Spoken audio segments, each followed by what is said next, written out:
Something just happened in global trade that Washington completely failed to see coming. Not the timing, not the specifics. The possibility simply didn't exist in their models, their briefings, or their strategic simulations. American planners sat in the West Wing formulating their approach to Canada based on a straightforward assumption that seemed to require no contingency planning: threaten tariffs, apply pressure, wait for Canada to fold, move on. That playbook had worked before against smaller economies with fewer options. Donald Trump spent months threatening Canada with tariffs, genuinely convinced that pressure would force Ottawa to submit. This conviction mirrored the assumption that has governed American thinking about Canada for decades, an assumption so deeply embedded that questioning it felt absurd. Canada depends on the United States too much to fight back. Yet what happened instead has stunned economic observers across North America. Mark Carney didn't respond with dramatic orations or retaliatory tariffs. He responded with strategy, quietly, methodically, almost completely beneath public attention.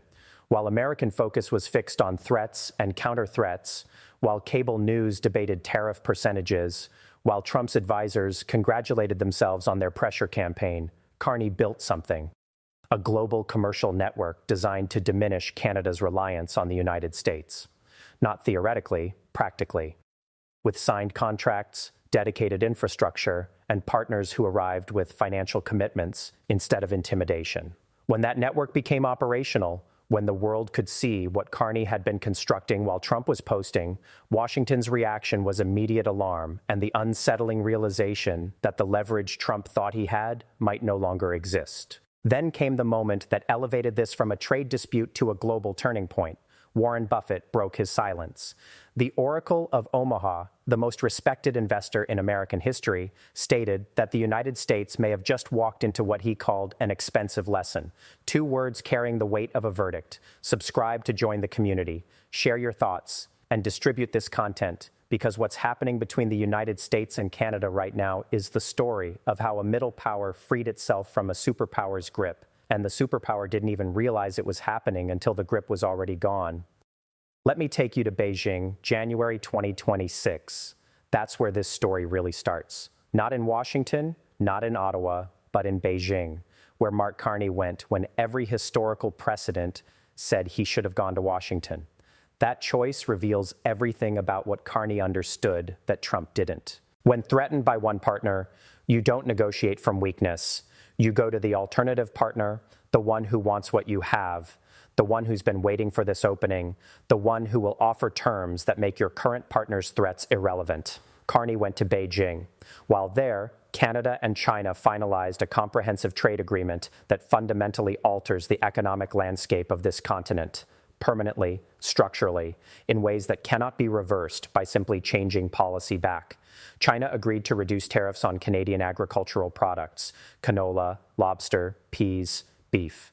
Real products from real Canadian farmers and fishermen whose livelihoods have been held captive by a trade relationship that gave them one buyer, the United States, and no alternatives. China reopened its market to Canadian beef after a ban since 2021. For ranchers across Alberta, Saskatchewan, and Manitoba, this means access to 1.4 billion consumers, a growing middle class with increasing demand for high-quality protein. A market closed for years, now open because Carney went to Beijing instead of Washington. Canadian canola farmers now have reduced tariffs into the Chinese market.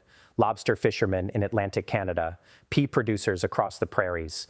These aren't abstract statistics. These are families, communities, generations of expertise who just got better access to a market of 1.4 billion consumers because their prime minister had the strategic intelligence to go where opportunity existed instead of where threats originated. But here's what has Washington absolutely losing its mind. Canada dropped its tariffs on Chinese electric vehicles from 100%, the level that effectively banned Chinese EVs, down to 6%. Canada is allowing up to 49,000 Chinese-made EVs annually. Vehicles from companies like BYD, now the world's largest EV manufacturer, producing affordable, reliable, technologically competitive vehicles that consumers actually want at prices they can actually pay. The American approach has been to build a 100% tariff wall, effectively banning Chinese EVs to protect legacy automakers that have been slow to innovate and expensive to buy from. Canada just punched a hole in that wall. Trump had warned Canada explicitly and repeatedly. He told the world that if Canada went through with this China deal, he would impose 100% tariffs on all Canadian goods entering the United States. Everything: lumber, energy, agricultural products, auto parts, minerals, pharmaceuticals. Everything American businesses depend on, everything American consumers buy. He said Canada would become a transshipment point for Chinese products aimed at the American market. The usual bullying, the usual assumption that the threat alone would suffice, that Canada would look at 100%, do the math, and back down. Carney did it anyway. He looked at the threat, calculated the risks, and concluded with the cold precision of a career central banker that the benefits of the China deal outweighed the dangers of American retaliation. Here's the calculation Carney made that Trump's advisors couldn't or wouldn't make. If the U.S. actually imposes 100% tariffs on all Canadian goods, who gets hurt? American construction companies dependent on Canadian lumber. American auto manufacturers dependent on Canadian parts. American consumers dependent on Canadian energy. American pharmacies dependent on Canadian medications. The 100% tariff isn't a weapon aimed at Canada. It's a weapon aimed at the United States. A weapon Trump is threatening to fire at his own economy to punish Canada for having an independent trade policy. Carney understood this. He understood that following through would cause more damage to the United States than to Canada. And he understood something even more significant. Every day, Trump threatens Canada. Every day, he insults Canadian leaders. Every day, he treats Canada as a subordinate rather than an ally. He makes it easier for Carney to sell Canadians on the need for trade diversification. Trump didn't fail to prevent the China deal. He enabled it. He provided the political justification. He created the urgency. He demonstrated exactly why Canada needs alternatives to the American market. Every threat was a campaign ad for Carney's strategy. Every tariff warning was proof that American dependency is dangerous. Trump made the case for Canadian diversification better than any Canadian politician ever could. This China deal is Donald Trump's creation as much as Mark Carney's. Trump made it necessary, politically viable, and urgent. Now Trump and American businesses will live with the consequences. Here's why this is so much bigger than trade statistics. Carney isn't just renegotiating commercial relationships. He's restructuring Canadian economic sovereignty. For decades, roughly 75% of Canadian exports went to one customer. That kind of dependency gives the United States enormous leverage. Successive American administrations have used that leverage, sometimes subtly, sometimes with a president standing at a podium threatening to destroy Canada's economy. Previous Canadian governments absorbed the pressure and accommodated. Carney is building a world where the pressure doesn't work. His administration aims to dramatically increase non-U.S. exports by 2035, restructuring so fundamentally that the 75% dependency drops to 50% or lower, building a portfolio of trade relationships with the EU, Japan, South Korea, India, Southeast Asia, Latin America, Africa, country by country, sector by sector, contract by contract, making American threats progressively less relevant.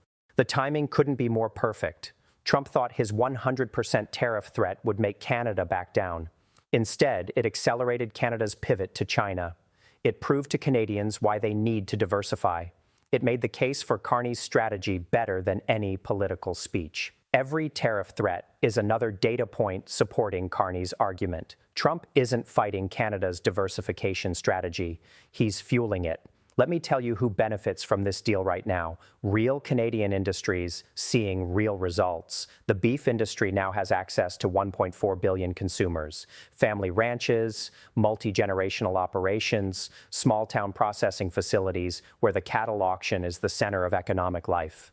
They just got access to a market that wants their product at prices that make their operations viable. Canola farmers across the prairies, lobster fishermen in Atlantic Canada, pea producers in Saskatchewan, real people with real mortgages who now have reduced tariffs into the Chinese market. Their products are more competitive. Their sales will increase. Their communities will benefit. concrete economic advantages that translate into kids going to college, mortgages getting paid, main streets staying alive. Then there's the electric vehicle piece. The future of transportation is electric. The question isn't whether it happens, but how fast and how affordable. Chinese manufacturers like BYD lead the world in producing affordable quality EVs. They've cracked the code that American manufacturers struggled with, how to build a good EV that regular people can actually afford. The American approach has been 100% tariffs, protecting legacy automakers that charge $50,000 to $70,000 for vehicles Chinese manufacturers produce at half the price. That protectionism might save some jobs temporarily, but long-term it means American consumers pay more for inferior products while the rest of the world moves on. Canada's approach is different. By dropping tariffs to 6%, Carney is saying Canadian citizens should have access to the best vehicles at the best prices. Accelerate the transition to electric transportation. Don't sacrifice environmental goals and consumer interests to protect an American auto industry that refuses to innovate. This will work. Canadian consumers will get affordable EVs. BYD and others will bring vehicles costing $25,000 to $30,000, making EVs accessible to ordinary families. Canada will meet emissions targets faster. The automotive market will become more competitive, forcing all manufacturers to improve their products. Meanwhile, American consumers will keep paying inflated prices for vehicles that can't compete globally. They'll keep driving gas-powered cars because EVs are too expensive behind a 100% tariff wall. They'll keep falling behind. That's not Canada's problem. That's America's problem of America's own making. Now let's look at Washington. Trump and his allies are panicking, not performative panic, but genuine panic. The assumption was that Canada wouldn't dare, that the threat of 100% tariffs would suffice, that Canada would look at 75% export dependence and conclude defying Washington was economic suicide. Canada looked at different math, the math of alternatives. If we can redirect even 40% of trade to non-US partners, American tariffs become survivable. Painful, but survivable. The long-term benefit of independence outweighs the short-term cost of transition.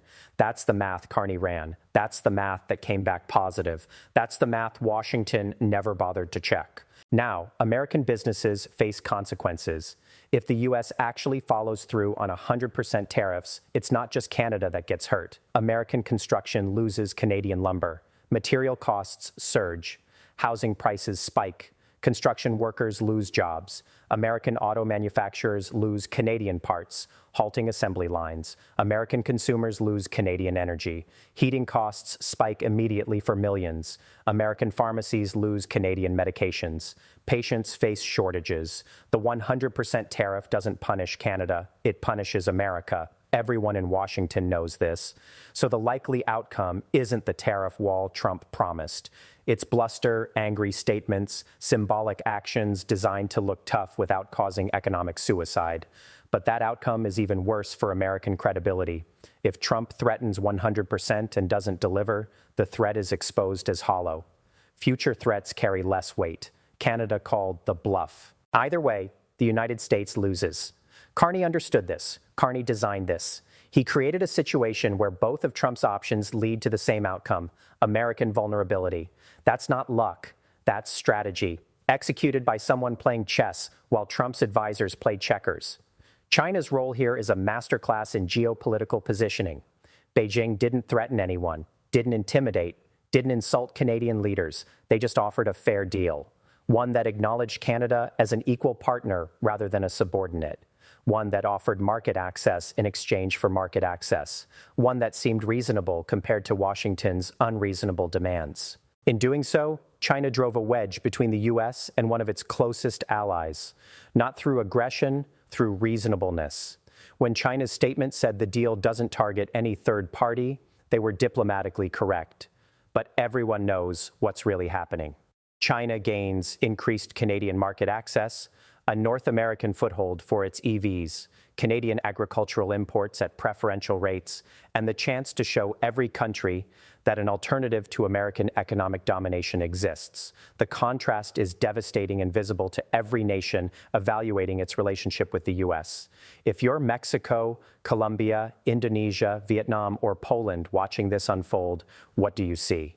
The U.S. threatening its closest ally with economic destruction for having an independent trade policy. China offering that same ally a fair deal based on mutual benefit. Canada choosing the fair deal and flourishing. Which approach would you align with? That question, multiplied across dozens of nations, is the strategic consequence Washington hasn't begun to process. The Canada-China deal isn't just about two countries. It's a demonstration that American economic coercion can be defied successfully, profitably, without catastrophic consequences. Once that signal is received, the global economic order the U.S. has dominated for 80 years begins to shift. Not because anyone declared war on American power, but because a Canadian Prime Minister went to Beijing instead of Washington and returned with a deal that made American threats irrelevant. Something deeper underlies this. Something about sovereignty. Canada asserting its right to make economic decisions without Washington's permission. For generations, an unspoken assumption governed the U.S.-Canada relationship. The assumption that Canada must clear major policy decisions with the United States. That Canadian governments must consider American interests first, Canadian interests second. That's not partnership, that's subordination. Carney is ending it. With the China deal, with every contract signed, he's declaring that Canada makes decisions based on Canadian interests. Full stop. If America disapproves of Canada trading with China, importing Chinese EVs, charting an independent course, that's called being an independent country. This threatens not just Trump, but the entire bipartisan establishment that has treated Canadian compliance as inevitable. That consensus just fractured. It fractured because a Canadian Prime Minister recognized what his predecessors missed. The United States needs Canada as much as Canada needs the United States. Dependency runs both ways. Leverage can be reversed. A smaller power can liberate itself with courage and strategic intelligence. Carney has both. Courage manifested when he went to Beijing despite American warnings. Intelligence manifested in every detail of the deal he negotiated. The result is a Canada that will never again be as dependent on the United States, and an America that must now confront something unprecedented, a northern neighbor that cannot be intimidated, a partner that cannot be assumed, an ally that charts its own course regardless of Washington's desires. That's why Warren Buffett called this an expensive lesson. Economic dominance can't be sustained through intimidation alone. Partnerships must be nurtured, not assumed. Even the closest allies require respect. When respect is withheld, when threats replace diplomacy, alternatives will be pursued. Canada just pursued its alternatives. America must now adapt to a world where its northern neighbor no longer automatically complies. Please activate the notification bell and subscribe for daily updates.